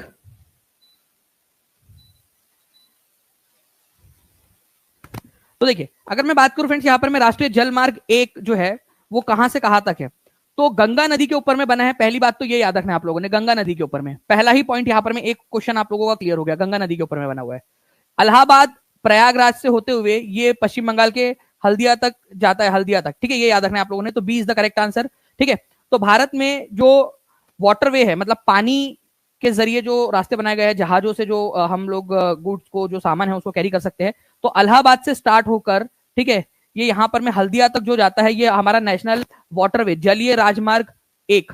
ठीक है, जल राज जो राष्ट्रीय राजमार्ग या जो है आपका जल मार्ग, राष्ट्रीय जल मार्ग नंबर 1, ठीक है, इलाहाबाद से हल्दिया तक है। ओके, ये याद रखना है। राष्ट्रीय जल मार्ग नंबर 2, ये आप लोगों का सादिया नाम की जगह से स्टार्ट होता है। ठीक है, सादिया नाम की जगह से, और ढुबरी, तो सादिया ढुबरी भी इसको बोला जाता है, सादिया ढुबरी जल मार्ग। सादिया नाम की जगह से स्टार्ट होता है, ठीक है, और ढुबरी नाम की जगह के ऊपर में खत्म होता है। थोड़ा सा अगर आप लोगों को जूम करके मैं दिखाना चाहूँ तो जूम करके भी आप लोगों को दिखा देता हूँ। यहाँ पर मैं देखिए, ये है आपका, ठीक है, इलाहाबाद से स्टार्ट होकर ये हल्दिया तक गया है। ठीक है, ये राष्ट्रीय जलमार्ग 1 है। ठीक है, राष्ट्रीय जलमार्ग 2 ब्रह्मपुत्र नदी पर बना हुआ है, सादिया नाम की जगह है, आसाम के से स्टार्ट होता है, अरुणाचल प्रदेश के एक छोर से आसाम से स्टार्ट होता है यहाँ पर में, और ढुबरी नाम की जगह पे खत्म होता है। ठीक है, ये राष्ट्रीय जलमार्ग नंबर 2 है हमारा। ओके, इसी तरीके से अगर हम लोग बात करेंगे फ्रेंड्स राष्ट्रीय जलमार्ग नंबर 3 की, तो ये आप लोगों को आपको मिलेगा, ये बहुत सारी नहरें हैं, कोल्लम से लेकर, ठीक है, आप लोगों को ऊपर में कोट्टापुरम तक, तो कोल्लम से कोट्टापुरम तक केरल के अंदर में इसको राष्ट्रीय जलमार्ग नंबर 3 बोला गया। राष्ट्रीय जलमार्ग नंबर जो 4 है वो है काकीनाडा से लेकर पुदुचेरी तक, काकीनाडा से पुदुचेरी तक। ये लेकिन पहले दो बहुत इंपॉर्टेंट है। पहला वाला कहां से कहां तक है ये आप लोग लिख देंगे, ठीक है, और दूसरा कहां से कहां तक है ये लिख देंगे आप लोग। ओके, तो सादिया ढुबरी जो है फ्रेंड्स, ये आपका जलमार्ग नंबर 2 है, वाटरवे नंबर 2 है। ठीक है, इलाहाबाद हल्दिया वाटरवे नंबर, ठीक है, 1 है। कोट्टापुरम से कोल्लम तक का जो है ये वाटरवे नंबर 3 है। ठीक है, चलिए ये आप लोगों को बता दिया मैंने, तो आंसर आप लोगों का यहां हो जाएगा 1 का, ठीक है, ऑप्शन नंबर बी। ठीक है, समझ गया आप लोगों को। चलिए 4000 से ज्यादा बच्चे देख रहे हैं, ठीक है, 3700 लाइक्स हो चुके हैं। जल्दी जल्दी से सेशन को लाइक एंड शेयर करते रहेंगे हर एक बच्चा, और कमेंट के अंदर में आंसर्स करते रहिए आप लोग। ठीक है, नेक्स्ट क्वेश्चन देखिए, पूरा का पूरा एनसीईआरटी में भी दिया हुआ है आप लोगों का, और मैं आपको इसी वजह से जो है पूरा डिटेल में बता रहा हूँ। लाइफ ऑन नेशनल इकोनॉमी, आप लोग अगर बोलोगे तो इसके ऊपर मैं और भी क्वेश्चंस में करवा सकता हूँ, ठीक है, लेकिन आप लोगों का जितना ज्यादा रिस्पॉन्स रहेगा उतना ज्यादा जो है आप लोगों के लिए और करवा सकते हैं हम लोग क्वेश्चन। नाउ नेक्स्ट क्वेश्चन की तरफ में आगे बढ़ने से पहले मैं आपको बता दूं फ्रेंड्स कि बीपीएससी टीआरई 4.0 का जो है आप लोगों का जो है आज एक बहुत बड़ी वाली खबर आप लोगों को देने वाला हूं मैं, ठीक है। एस्टेट को लेकर भी आप लोगों की खबर है, ठीक है। तो आप लोगों ने रुकना है आज 7 बजे, 7 बजे का अलार्म लगा लीजिए और एग्जैक्ट 7 बजे आप लोग आ जाना है, ठीक है आप लोगों ने। नाउ फ्रेंड देखिए नेक्स्ट क्वेश्चन है, 8 डिग्री चैनल भारत को किस देश से अलग करता है? 8 डिग्री चैनल जल्दी से बताना है आप लोगों ने। तो 8 डिग्री चैनल, ठीक है, आप लोगों को बता दूं कि हमारे भारत का जो यहां पर में लक्षद्वीप है, ठीक है, लक्षद्वीप, ओके, हमारे भारत का लक्षद्वीप उसको मालदीव से अलग करता है। ये 8 डिग्री चैनल का मतलब है 8 डिग्री वाली जो अक्षांश रेखा है, ठीक है, ये अक्षांशीय जो रेखा है 8 डिग्री वाली भारत को मालदीव से अलग करती है, ठीक है। तो 8 डिग्री चैनल किसको किसको अलग करता है?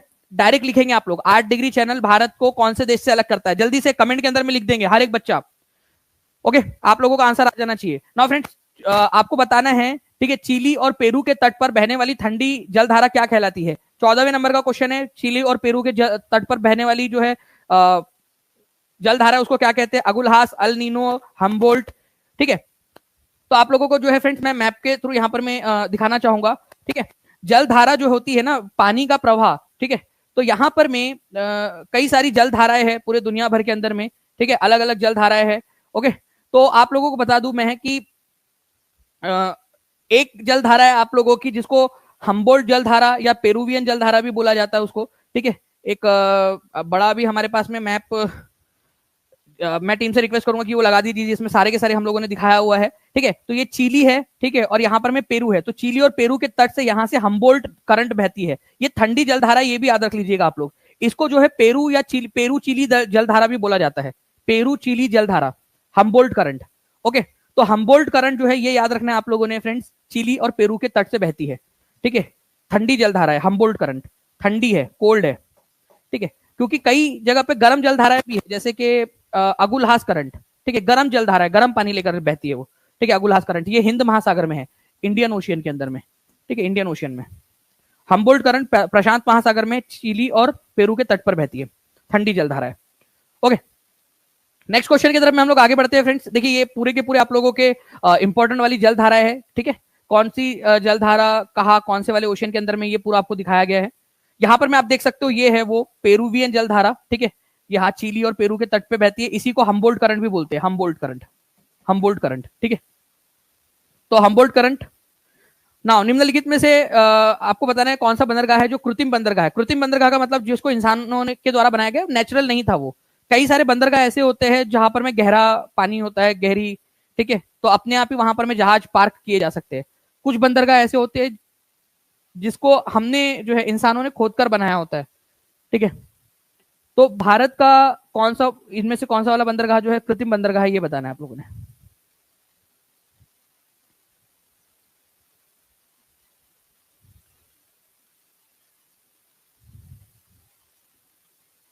जी देखिए फ्रेंड्स, आप लोगों के जो है क्वेश्चंस यहाँ पर में आने आपके आप लोगों के आंसर्स जो है यहाँ पर में आने लग गए हैं। मैं अगर आप लोगों से बात करूं कि मारमू गांव जो है फ्रेंड्स ये गोवा के अंदर में है, और ये आप लोगों का क्या है कि एक नेचुरल बंदरगाह है, ठीक है, नेचुरल है ये, ठीक है, गोवा के अंदर में। मुंबई का जो बंदरगाह है फ्रेंड्स, ऑब्वियसली बात है, इसी वजह से वहां पर में जो है इतना ज्यादा डेवलपमेंट हुआ, ठीक है। क्यों? क्योंकि वहां पर में एक नेचुरल बंदरगाह था, ठीक है, स्टार्टिंग के अंदर में ही। तो मुंबई का बंदरगाह जो है, मुंबई पोर्ट जो है, चाहे वो जवाहरलाल नेहरू, जिसको नहावा शेवा बोला जाता है आप लोगों का बंदरगाह, वो आपका नेचुरल बंदरगाह है, ठीक है। कोच्चि का जो बंदरगाह है केरला के अंदर में, ये भी एक नेचुरल है। चेन्नई का जो बंदरगाह है, ठीक है, चेन्नई का जो पोर्ट है ये आर्टिफिशियल है, तमिलनाडु के अंदर में, ये आर्टिफिशियल तरीके से बनाया गया है, ठीक है, ये आप लोगों ने याद रखना है, ओके। आर्टिफिशियल तरीके से इसको बनाया गया चेन्नई का। मैं आप लोगों को यहाँ पर मैं बता दूं कि कौन कौन से इंपॉर्टेंट वाले आर्टिफिशियल बंदरगाह है, उसकी एक लिस्ट है अपने पास में, ठीक है, वो मैं आप लोगों के साथ में शेयर कर रहा हूँ, ओके। ये देखिए आप लोग, ठीक है, विशाखापट्टनम का जो बंदरगाह है फ्रेंड्स, ये याद रखना है आप लोगों ने, ये एक आर्टिफिशियल कृत्रिम बंदरगाह है, ठीक है। चेन्नई का जो बंदरगाह है ये आर्टिफिशियल है, ठीक है। टूटीकोरिन का बंदरगाह आर्टिफिशियल है, मतलब इंसानों के द्वारा बनाया गया है इसको खोदकर, ठीक है, समुद्र के किनारे पर, ठीक है। मैंगलोर का जो बंदरगाह है ये भी एक आर्टिफिशियल बंदरगाह है, ठीक है। ये बाकी के जो बंदरगाह आप लोगों को दिख रहे हैं ये आपके नेचुरल बंदरगाह है। नेचुरल का मतलब होता है कि भाई वहां पर में खुद ही खाई थी जिस वजह से जहाज वहां पर में आकर पार्क हो सकते थे, ठीक है। चलिए, तो ये आप लोगों ने याद रखना है, इंपॉर्टेंट पॉइंट है, एग्जाम के अंदर में पूछ सकते हैं। नाउ फ्रेंड्स, ये पूरी की पूरी एक लिस्ट है इंपॉर्टेंट पोर्ट्स के ऊपर में क्या क्या क्वेश्चन बन सकते हैं, ये आप लोगों को टीचिंग परीक्षा के एप्लीकेशन के ऊपर में मिल जाएगा, ठीक है। नाउ लावा के ठंडा होने और ठोस होने से किस प्रकार की चट्टान बनती है? तो लावा के ठंडा होने से और ठोस हो जाने से किस प्रकार की चट्टान बनती है? जमीन के अंदर में से जो है फ्रेंड्स लावा निकलता है, ऊपर आके ठंडा हो जाता है, चट्टान बन जाती है। तो सबसे पहले जो चट्टान बनती है उसको इग्नियस रॉक बोला जाता है, इग्नियस रॉक। ठीक है, इग्नियस रॉक। इसको आग्नेय चट्टाने भी बोलते हैं हिंदी में, आग्नेय चट्टाने, आग्नेय चट्टान। ठीक है, इग्नियस रॉक, आग्नेय चट्टाने। इनको प्राइमरी रॉक्स भी कहा जाता है, प्राइमरी, प्राइमरी या प्राथमिक चट्टाने बोलते हैं। क्यों? क्योंकि ये सबसे पहले बनती है। ठीक है, लावा के ठंडा होने के बाद में सबसे पहली जो चट्टान बनती है वो होती है इग्नियस रॉक। इसी वजह से इसको आग्नेय चट्टानों को ही आप लोग प्राइमरी रॉक्स भी बोलते हो, प्राइमरी रॉक्स। तो आंसर इसका ऑप्शन नंबर ए हो जाएगा, ये याद रखना आप लोगों ने। और ये पूरा आपको पढ़ाया हुआ है, देख सकते हो आप लोग, इग्नियस रॉक, आग्नेय चट्टाने। ठीक है, कूल होने के बाद में, सॉलिड होने के बाद में सबसे पहले इग्नियस रॉक बनती है, प्राइमरी रॉक इनको कहा जाता है, पूरा पढ़ाया हुआ है। तो जो बच्चा टीचिंग परीक्षा से पढ़ेगा वो आगे बढ़ेगा, ये आप लोग कंफर्म समझ लीजिए। इसीलिए कह रहा हूं, जो बच्चे जुड़ चुके हैं वो रिवीजन करिए, अच्छे से पढ़ाई करिए टीचिंग परीक्षा एप्लीकेशन से, और जो नहीं जुड़े हैं वो जल्दी से आज के आज ही जुड़ जाइए टीचिंग परीक्षा एप्लीकेशन के साथ में। ठीक है, इतने कम दाम के अंदर में इतने सारे फैसिलिटीज के साथ आप लोगों को कोर्स मिल रहा है, जहां पर में आपकी सफलता सुनिश्चित हो जाती है। ठीक है, तो प्राइमरी रॉक्स इनको कहा जाता है, प्राथमिक चट्टाने कहा जाता है इग्नियस रॉक को। ठीक है, ये याद रखना है आप लोगों ने। तो ये ठंडा होने के बाद में लावा जो है वो ठंडा होने के बाद में जो चट्टान बनाता है वो है आपकी इग्नियस या, ठीक है, प्राइमरी चट्टाने। नाउ नेक्स्ट क्वेश्चन की तरफ में हम लोग आगे बढ़ते हैं फ्रेंड्स हमारे। इसके ऊपर में जो है आप लोगों का इग्नियस रॉक भी दो प्रकार की होती है, बहिर्भेदी चट्टाने और अंतर्भेदी चट्टाने। ठीक है, अगर ये लावा पृथ्वी के बाहर आते आते ही ठंडा हो गया अंदर में ही, ठीक है, तो ये जो इग्नियस रॉक बनती है इसको इंट्रूसिव, अंतर्भेदी आग्नेय चट्टाने बोला जाता है। इसका एग्जांपल है बेसाल्ट। ठीक है, ओके, जो बाहर आके बनती है, ठीक है, उनको बोला जाता है आपका अंतर्भेदी चट्टाने। उसका एग्जांपल जो है आप लोगों का जो है क्या हो जाएगा आप लोगों का? ठीक है, अंतर्भेदी चट्टानों का एग्जांपल यहाँ पर में ग्रेनाइट हो जाएगा, जो अंदर में बन जाती है, और जो बाहर आके बनती है उसका एग्जांपल है बेसाल्ट आप लोगों का। बेसाल्ट जो है फ्रेंड्स, ये याद रखना है आप लोगों ने, जो दक्कन का पठार है ये बेसाल्ट की चट्टानों से बना हुआ है। ठीक है, बहिर्भेदी चट्टान है वो आपकी। ठीक है, बहिर्भेदी जो बाहर आकर होती है। कोडरमा किस खनिज के लिए प्रसिद्ध है ये बताना है आप लोगों ने। कोडरमा नाम की जो जगह है वो किस चीज के लिए खनिज, कौन से खनिज के लिए प्रसिद्ध है? आयरन ओर के लिए, माइका के लिए, जिप्सम के लिए, बॉक्साइट के लिए।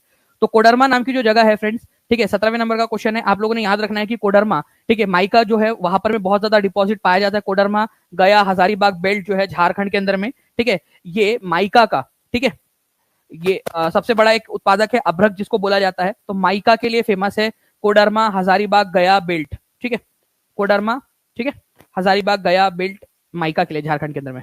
नेक्स्ट क्वेश्चन की तरफ में आगे बढ़ते हैं हम लोग फ्रेंड्स। रिंग ऑफ फायर प्रशांत महासागर के चारों ओर क्या है? ठीक है, रिंग ऑफ फायर, ठीक है, क्या यहाँ पर में आग लगी हुई है जंगल में? क्या है वहां पर में? रिंग ऑफ फायर किसको कहा जाता है? 4000 से ज्यादा लाइक्स आप लोगों ने कर दिया है, बहुत बहुत शुक्रिया आप सभी लोगों का। एक बार जल्दी से हाथ ऊपर करके बता देंगे कितने बच्चे जिन्होंने सेशन को लाइक कर दिया है। ठीक है, जल्दी से। रिंग ऑफ फायर जो है फ्रेंड्स आप लोगों को याद रखना है, प्रशांत महासागर में यहाँ पर बहुत सारे वॉल्केनोज है, बहुत सारे, ठीक है, ज्वालामुखी है, जिनके पूरे के पूरे एक रिंग का आकार ले लेते हैं वो, इसी वजह से इसको रिंग ऑफ फायर बोला जाता है। रिंग ऑफ फायर कहाँ पाया जाता है ये बात एक कमेंट में लिख दीजिएगा आप लोग। ठीक है, रिंग ऑफ फायर वोल्केनोज का एक पूरा का पूरा समूह है। ठीक है, प्रशांत महासागर के जो है पूरा एक रिंग का आकार ले लेता है प्रशांत महासागर में। ठीक है, इसी वजह से इसको रिंग ऑफ फायर बोला जाता है पैसिफिक ओशन के अंदर में। ए इज द करेक्ट आंसर। ठीक है, नाउ नेक्स्ट क्वेश्चन की तरफ में हम लोग आगे बढ़ते हैं। आपको बताना है निम्नलिखित में से कौन सी नदी भूमध्य रेखा, कर्क रेखा और मकर रेखा में से किसी एक को 2 बार काटती है?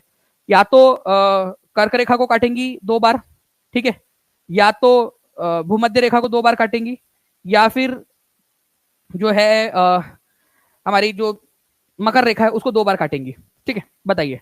देखिए, माही नदी की अगर मैं बात करूं फ्रेंड्स आप लोगों से, तो माही नदी जो है ना, ये क्या करती है, कर्क रेखा को 2 बार काटती है। माही नदी कर्क रेखा को, ट्रॉपिक ऑफ कैंसर को। ठीक है, लिम्पोपो नदी जो है, ये याद रखना है आप लोगों ने, लिम्पोपो नदी, ठीक है, ये काटती है मकर रेखा को 2 बार। और जायरे या कॉन्गो नदी जो है वो आप लोगों की भूमध्य रेखा को 2 बार काटती है। ठीक है, तो 1 2 3, ठीक है, आप लोगों का 2 बार पार नहीं करती है। अच्छा, कौन सी नहीं करती है ये बोला है, तो फिर निग्रो नदी हो जाएगा, क्योंकि ये करती है। ठीक है, आप लोगों से बोला कौन सी करती है, तो ये कर्क रेखा को काटती है, ये मकर रेखा को काटती है, ये आप लोगों का भूमध्य रेखा को काटती है। कौन सी नहीं काटती है बोला है, तो निग्रो नदी जो है ये नहीं काटती 2 बार किसी को भी। ओके, देखिए यहाँ पर मैं एक मैप के थ्रू मैं आप लोगों को यहाँ पर मैं समझाना चाहूंगा, अगर हम इसको देख पाए यहाँ पर में। ठीक है, जस्ट अ सेकंड, मैं इस मैप को थोड़ा सा आप लोगों के लिए बड़ा भी कर देता हूँ। ठीक है, ये देखिए आप लोग। ओके, यहां पर में ये आप लोगों को दिख रही है, ये कॉन्गो नदी है, इसी को जायरे नदी भी बोला जाता है, कॉन्गो नदी को। ठीक है, तो ये क्या कर रही है, भूमध्य रेखा को 2 बार काट रही है, भूमध्य रेखा को, ठीक है, इक्वेटर को। ओके, और यही आप लिम्पोपो नदी देखोगे तो ये 2 बार काट रही है किसको, मकर रेखा को। हमारे भारत के अंदर में जो है फ्रेंड्स एक नदी है जिसका नाम है माही नदी। ठीक है, माही नदी जो है ये यहाँ पर में ओके, ये याद रखेंगे आप सभी के सभी। माही नदी 2 बार कर्क रेखा को काटती है, माही नदी कर्क रेखा को, ठीक है, ट्रॉपिक ऑफ कैंसर को, माही नदी। तो प्लीज इसको याद रख लीजिएगा आप लोग।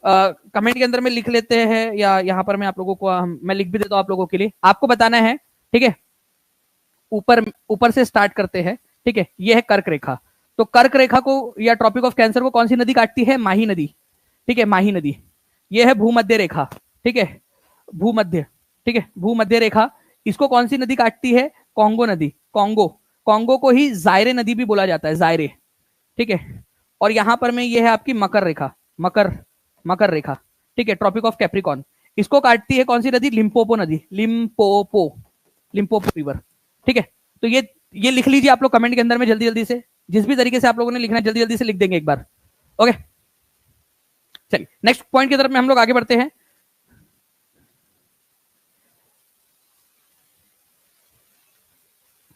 बीसवें नंबर का क्वेश्चन, आपको बताना है निम्न देशों में से कौन सा देश भारत के साथ सबसे कम भूभागीय सीमा साझा करता है? ठीक है, सबसे कम। ओके, तो देखिए इसकी एक ट्रिक है, ठीक है। बचपन बचपन में, ठीक है, MBA सबसे बड़ी जो सीमा साझा करता है भारत, वो करता है बांग्लादेश के साथ में, बांग्लादेश। अगर सबसे बड़ी सीमा पूछा जाता, ठीक है, तो बांग्लादेश आंसर हो जाता, ठीक है। फिर आता है चाइना, ठीक है, फिर आता है पाकिस्तान, ठीक है, फिर आता है नेपाल, ठीक है, यहां पर में फिर आता है नेपाल, नेपाल। ओके, उसके बाद में आता है यहां पर में म्यांमार, म्यांमार, ठीक है, यहां पर में फिर भूटान आता है, भूटान, और फिर आता है अफगानिस्तान। सबसे कम सीमा अफगानिस्तान के साथ में 106 किलोमीटर की। तो सबसे कम जो है भूभागीय सीमा रेखा किसके साथ में बनाता है भारत? तो ये बनाता है फ्रेंड्स, ठीक है, अफगानिस्तान के साथ में सबसे कम। तो आंसर इसको ऑप्शन नंबर 3 हो जाएगा, ठीक है। 85% लोगों ने बिल्कुल सही आंसर दिया है, ठीक है। तो लिख दीजिए सभी के सभी, यहां पर में पूरा का पूरा जो फ्लो है वो अच्छे से लिख देंगे आप सभी के सभी लोग, ताकि आप लोगों को याद हो जाए। ओके, अब बताइए 20 में से 20 कितने लोगों के सही हुए हैं? ठीक है, 20 में से 20 कितने लोगों के सही हुए? ओके, ये भी आंसर आप लोग करते रहेंगे। नाउ नेक्स्ट क्वेश्चन जो है फ्रेंड 21 नंबर का, which of the following is correct in terms of length and breadth of India? ठीक है, आपको बताना है कि लंबाई और चौड़ाई में, पहले लेंथ बताना है, मतलब कि इस तरीके से, ठीक है। ये लेंथ पहले आप ये लेंथ बताओगे, तो बताइए लेंथ कितनी है भारत की? ठीक है, मैंने आपको बताया था 3200 किलोमीटर है, ठीक है। फिर उसके बाद में आप लोगों को बताना है चौड़ाई कितनी है, ब्रेड्थ, ठीक है। तो यहां पर में आंसर हो जाएगा 2900 किलोमीटर, ठीक है। तो 2900, तो 3200 और 2900 किलोमीटर जो है आप लोगों का जो है लगभग लगभग आंसर है। तो ओके, तो जो सबसे क्लोजेस्ट आंसर आप लोगों को दिख रहा है वो बताइए आप लोग यहाँ पर में कौन सा वाला है, ठीक है। 3200 और 2900 के पास पास में, ठीक है। तो सबसे पहले जो है फ्रेंड्स आप लोगों का 3200 के आसपास वाला आना चाहिए था, 3200 किलोमीटर के पास वाला लगभग लगभग, ठीक है। तो ये तो आंसर हो नहीं सकता आप लोगों का। अब मैं आप लोगों को जो है फ्रेंड्स मैप के थ्रू ओरिजिनल आप लोगों को दिखा रहा हूं यहाँ पर में, ठीक है, जो लेंथ है आपकी।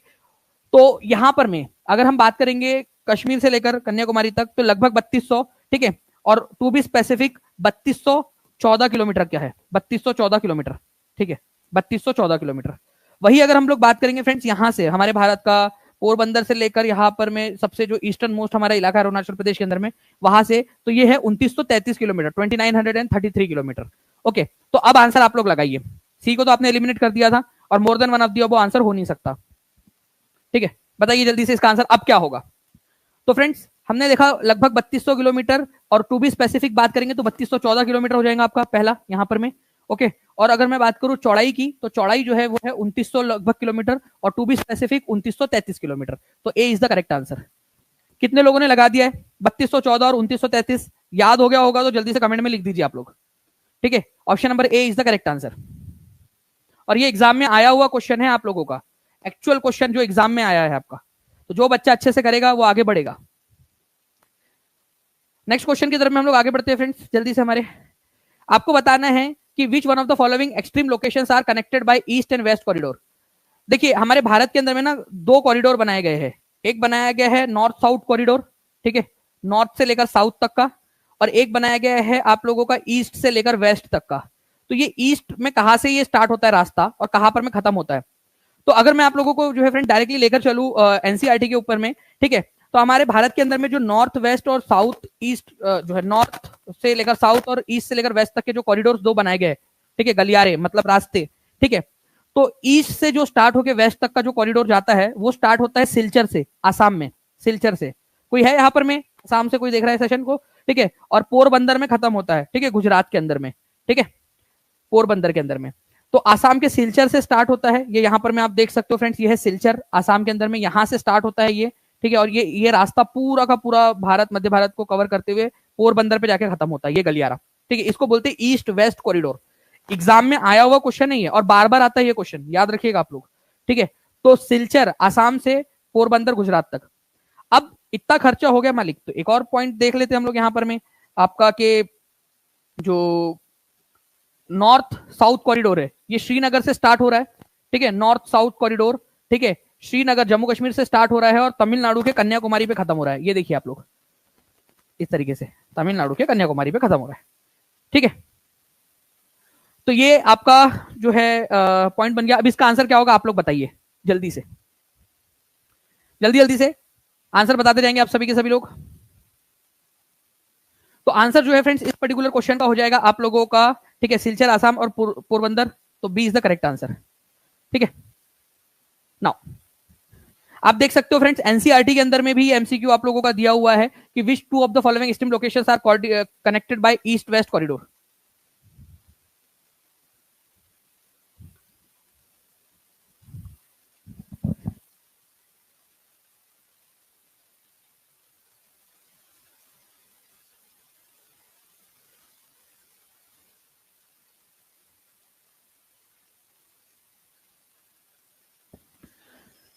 आप लोग आंसर कर देंगे फ्रेंड जल्दी जल्दी से, ठीक है।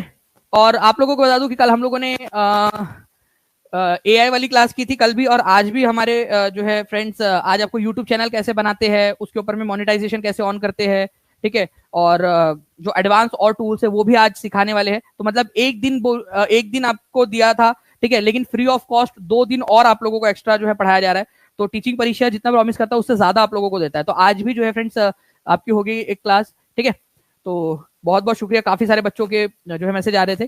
चलिए इस क्वेश्चन का आंसर करेंगे आप सब जल्दी जल्दी से फ्रेंड्स, ठीक है। हमें जो है मुझे लग रहा है कि हम आधे तक पहुंच पाए 1 घंटे में, अभी 1-1.5 घंटा और लग जाएगा। तो इसका एक और पार्ट हम लोग लगवा लेंगे ताकि हम लोग डबल जो है इसको कर सके, ठीक है। मैं इनमें से जो पहले 25 क्वेश्चन जो है आज करवा देता हूँ, 25 क्वेश्चन कल करवा दूंगा ताकि ज्यादा आप लोग अच्छे से कर सके। और कल जो पहले 25 क्वेश्चन रहेंगे उनमें से, ठीक है, 10 क्वेश्चन की फास्ट रिवीजन भी ले लूंगा। और आज रात में आपको 7 बजे आप लोगों को पता ही है कि एक इंपॉर्टेंट वाली न्यूज आप लोगों के साथ में कवर करनी है, ठीक है। तो ईस्ट वेस्ट कॉरिडोर जो है फ्रेंड्स, पूर्व पश्चिम गलियारा, ठीक है, 2 चरम स्थानों से जुड़ा हुआ है, कौन सा वाला, पूर्व से पश्चिम गलियारा। आप लोग आंसर करोगे जल्दी से 23rd नंबर का, ठीक है। आई होप आप सभी लोगों ने आंसर कर दिया होगा, कमेंट के अंदर में भी, कमेंट में भी लिख देंगे। नाउ नेक्स्ट क्वेश्चन के अंदर में आगे बढ़ते हैं हम लोग फ्रेंड्स। हमारे आपको बताना है कि थॉर्नी बुशेस, कांटेदार झाड़ियां कहाँ मिलती है। देखिए फ्रेंड्स, कांटेदार झाड़ियां कभी भी अगर आ जाए ना तो ये याद रखना आप लोगों ने, कांटेदार झाड़ियां आप लोगों को कहाँ मिलती है, जहां पर में गर्म एरिया होता है, ठीक है, एक ऐसा एरिया जहां पर में गर्मी ज्यादा पड़ती है, ठीक है, ठीक है। तो गर्मी जहां पर में ज्यादा पड़ेगी वहां पर में मिलेगा, जहां पानी की कमी होगी, ठीक है, पानी की कमी होगी जहां पर में, ओके। तो पानी की कमी का मतलब होता है शुष्क, सूखा, ड्राई। तो हॉट एंड ड्राई क्लाइमेट जहां पर में होगा ना, वहां पर में कांटेदार झाड़ियां आप लोगों को देखने के लिए मिलेंगी, रेगिस्तानी इलाके जैसे जो होते हैं उनमें। तो बी इज द जो है यहाँ पर में करेक्ट आंसर। ठंडे ध्रुवीय क्षेत्र नहीं, हॉट एंड ड्राई जो डेजर्ट क्लाइमेट होता है वहां पर में कांटेदार झाड़ी आपको मिलती है। बच्चे सी आंसर लगा रहे हैं, ठीक है, 80% लोगों ने सी आंसर लगाया है। बी आंसर जो है फ्रेंड्स आपका लगाया है केवल और केवल, ठीक है, 17% लोगों ने। तो बी आंसर होगा आप लोगों का। एआई की क्लास कहाँ होती है, एआई की क्लास जो है सपना कुमारी जी ऐप के ऊपर में जो है टीचिंग परीक्षा के एप्लीकेशन के ऊपर में होती है एआई की क्लास, ओके। तो B is the correct answer. यहाँ पर में गर्म और शुष्क जो रेगिस्तानी इलाके होते हैं वहां पर में आपको कांटेदार झाड़ियां मिलती है, ये याद रखना है। 25 नंबर का क्वेश्चन है फ्रेंड्स, DSSS टीजीटी में भी आया हुआ है क्वेश्चन है ये आपका, ठीक है। रेगुर मिट्टी, ठीक है, कौन से प्रकार की जो मिट्टी है जिसको रेगुर के नाम से भी जाना जाता है, ये एक्चुअल एग्जाम का क्वेश्चन है, बताइए जल्दी से। जहां भी शेयर कर सकते हो शेयर करते रहेंगे आप लोग। Sir again igneous rock, primary rock, extrusive, intrusive. Kumari Sandhya Rani, आप मतलब इग्नियस रॉक के बारे में आप पूछ रहे हो कि वापस से पढ़ा दे या आप टाइप कर रहे हो, बता दीजिएगा। अगर आपको चाहिए कोई चीज आपको जो है आप चाहते हो वापस से एक्सप्लेन कर दूं तो वो भी आप कमेंट के अंदर में बता सकते हो, ठीक है। वो सारी चीजें मैं बताऊंगा अभी, ठीक है यादव जी।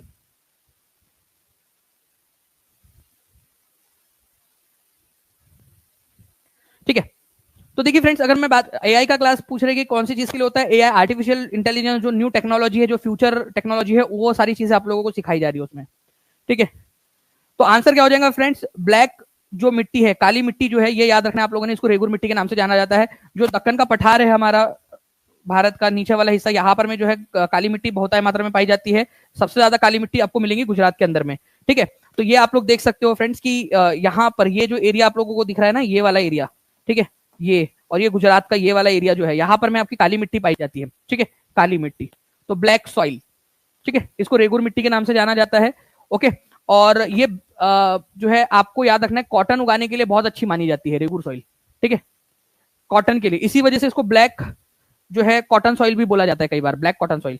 4444 लाइक्स हो चुके हैं हमारे, जल्दी जल्दी से सेशन को लाइक एंड शेयर करते रहेंगे और चैनल को सब्सक्राइब जरूर कर लीजिए, क्योंकि अभी, ठीक है, आज आप लोगों के लिए एक बहुत ही इंपॉर्टेंट वाला एक अनाउंसमेंट जो है फ्रेंड्स है, ठीक है, और इंपॉर्टेंट वाली आप लोगों के लिए न्यूज देनी है मैंने, ठीक है। तो सभी लोग तैयार रहिएगा शाम में, ओके। आप लोगों का डेट को लेकर कुछ चीजें हैं, 7 बजे स्टे ट्यून्ड, चैनल को सब्सक्राइब कर लेंगे सभी लोग, ठीक है, और उस सेशन को जाके नोटिफाई मी का बटन दबा दीजिए, कहीं आपसे ये खबर छूट ना जाए, तो नोटिफाई मी का बटन दबा देंगे और जहां भी शेयर कर सकते हो शेयर कर देंगे, ताकि आप सभी लोग एग्जैक्ट जो है 7 बजे आ जाए और ये जो खबर आप लोगों के लिए लेकर आए हैं हम, ठीक है, उसको आप लोग देख सके, ठीक है। अच्छी खबरें भी है, अच्छी खबर भी है उसके अंदर में, ठीक है, और कुछ इंफॉर्मेशन जो आप लोग अगर पहले से आपको पता होंगी तो आप लोगों के सिलेक्शन के चांसेस जो है वो बढ़ जाएंगे, ठीक है। तो चैनल को सब्सक्राइब कर लीजिए और उस सेशन को जाके लाइक कर देंगे आप सभी के सभी, और नोटिफाई मी का बटन जरूर दबा देना है, ताकि वो वीडियो आप लोगों को एकदम फास्ट स्पीड में आप लोगों को मिल सके। मैं आप लोगों को बता दूं कि आज हम लोगों को 1 घंटा भी ये लगभग हो गया, 1 घंटा 1.5 घंटा और लग जाएगा, ठीक है। तो हम इसको कल कंटिन्यू करेंगे इस सेशन को हमारे, ठीक है। और आज आपकी जो टेस्ट होंगी ऐप के ऊपर में रात में, तो उसमें भी 25 क्वेश्चन तक के क्वेश्चंस आप लोगों को पूछेंगे हम, और कल मैं आपके इसके जो 10 क्वेश्चंस है, ठीक है, उसकी रिवीजन भी करूंगा फास्ट फॉरवर्ड, ओके। तो आप सभी के सभी लोग रिवीजन करके जरूर आना कल इस सेशन को। चलिए मिलते हैं फ्रेंड्स हमारे 7 बजे वाले सेशन के अंदर में, और कल भी हम लोग जो है इसके ऊपर में मिलेंगे। तब तक के लिए थैंक यू वेरी मच, और आप लोग जाकर जो सेशन अभी लगा हुआ है उसको जाकर आप लोग लाइक कर देंगे, नोटिफाई मी का बटन दबा देंगे, ताकि आप लोगों को मिल सके। Thank you very much. और टीचिंग परीक्षा के साथ में अगर जुड़ना चाहते हो आप लोग, ठीक है, सबसे फास्ट खबरों के लिए भी और सबसे फास्ट जो है अच्छे से पढ़ाई करने के लिए भी, तो टीचिंग परीक्षा के एप्लीकेशन पर जाकर अभी कोर्स के साथ में आप लोग जुड़ सकते हो। Thank you very much, take care and bye, God bless you all. Thank you friends, bye, thank you.